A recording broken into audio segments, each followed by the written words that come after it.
Welcome back to CLIC Connect. I'm your host, Craig Sullivan.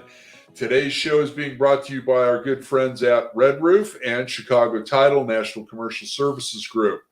It is a pleasure to welcome the one, the only Bruce Ford from Lodging Econometrics. And Bruce also is the keynote opener for the California Lodging Investment Conference and the sponsor of the CLIC podcast.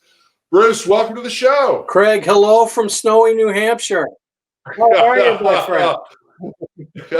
I'm doing good. The weather out here is pretty good. We got a little bit of a fire, so we got a little ash in the air, but it's not snow like you've got. How are you doing? I've got the sweater on because we are reaching, I believe it was 32 degrees this morning, and they are anticipating snow on Friday here. So oh, my goodness. Beforehand, snow is not very common where I live, but it has happened a couple times in my lifetime. But yes, the golf clubs have gone away. The last time I was on a plane, I saw you. You're right. Yeah. CLIC 4. Absolutely. And here we are about 7, almost 8 months later. And I've come back to give all of your listeners and viewers an update on really kind of the realities of hotel real estate development right now. And kind of what's happening all over the state of California. From an update perspective, as we've just recently published our third quarter Lodging Econometrics perspectives, which you can see in the press and media section of lodgingeconometrics.com. But the couple of key points here is that in many cases, the perception in the marketplace is that nobody would want to be building hotels today. But the reality of the market is that hotel construction is very much underway. Nationally, we have over 225,000 rooms under construction. And in the state of California, roughly almost 30,000 rooms under construction in the state of California. And comparing that to where we were in the second quarter, I'm sorry, I correct that, almost 25,000 rooms. And comparing that to where we were in the second quarter, we were running at about 27,000 rooms under construction. So substantively, Craig, there hasn't been a cancellation of projects that are under construction. They are continuing to go forward. And about 135 of those 164 hotels that are under construction have had a delay in their anticipated open date, which is happening all over the country. Yeah, I think that was inevitable, my friend. The delay in those open dates, there's probably two key things to think about there. So if you were under construction at the beginning of COVID, you had an opening date delay on average of about 4 months. If you were not under construction, but you were scheduled to begin sometime in the remainder of 2020, you've had about a 6-month delay in your start. Yeah. And those are mark to market, if you will. That's kind of where we are right now. Nobody's ready to put a foot in the ground and say it's over. I'm not going to do that. No one's in a rush to do that yet because there are some benefits to building in a downturn, Craig. No, there really is, because then you're ready to go as soon as the market turns. And I agree with that. And I think also, getting, your hotel renovated right now also makes a lot of sense. Now granted, I mean, sales are down in California well over 50%, but we've had a couple of them. I'm sorry, what was that, Bruce? Sales are down everywhere, Craig. Yeah. Absolutely everywhere. There's still some hesitation to enter the marketplace because, as we used to say, when valuations are declining, if a knife is falling to the floor, you'd certainly rather let it hit the floor than try and catch it. Okay. Right. And so I still think that there's a little bit more to do, but ultimately, the next few months will tell a tale about operating performance. And of course, that's not what we do at Lodging Econometrics as being real estate guys. Right. That is an anticipated outcome that sales would be slow right now, because the commitments from the banks are still probably pretty slow to come. And then in addition, no one wants to buy when the valuation could still continue to decline. Absolutely. And the knife analogy is absolutely right.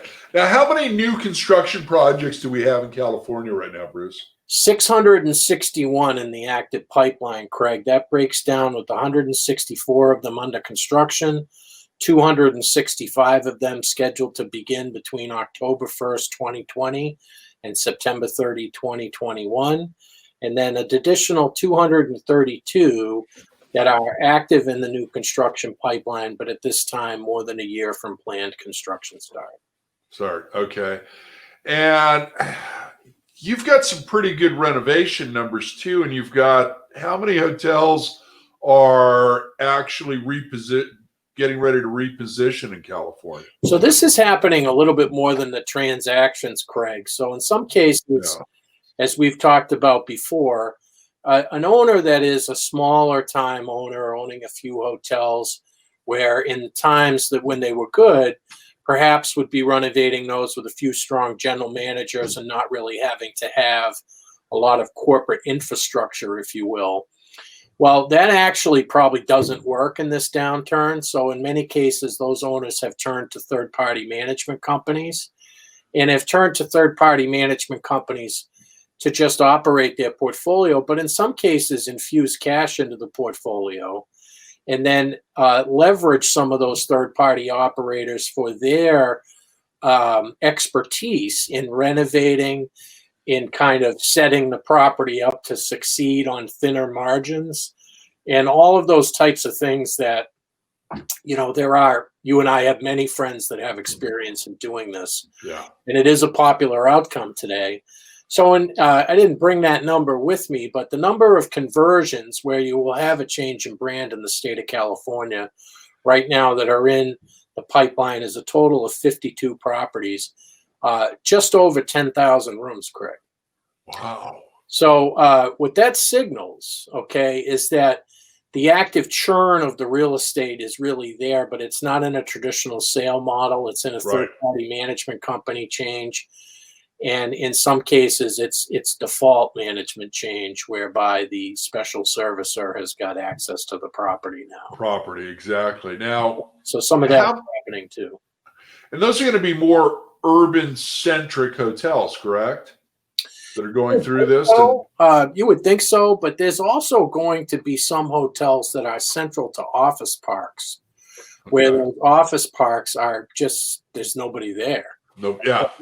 And so, because there's nobody going into those offices, there's nobody coming to those offices for appointments either, and there's no conferences happening with those companies either. So the very low demand. We talk about the other type of transaction that's happened is you had those two very large portfolios for Service Properties Trust and Sonesta and IHG, and Sonesta and Marriott, that are pending, whereby Marriott and IHG have been the long-term management company and lessee of those properties where those contracts are going to end.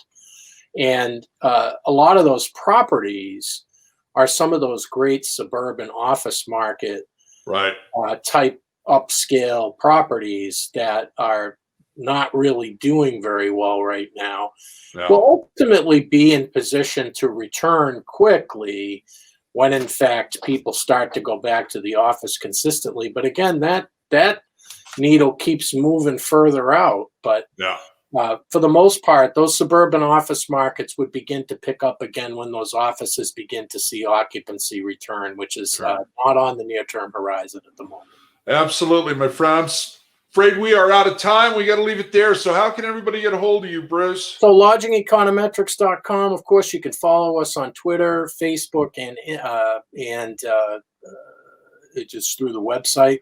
You can get to me at BFINNH on Twitter, but also Bruce at lodgingeconometrics.com. And Craig, I yearn for the California weather. Please send me a bottle of California weather. I will, but come on out. You can leave the sweater at home. Get to see Bruce on March 4th, 2021 at CLIC 5. So ring the bell, subscribe, and we will see you in the next episode. Aloha.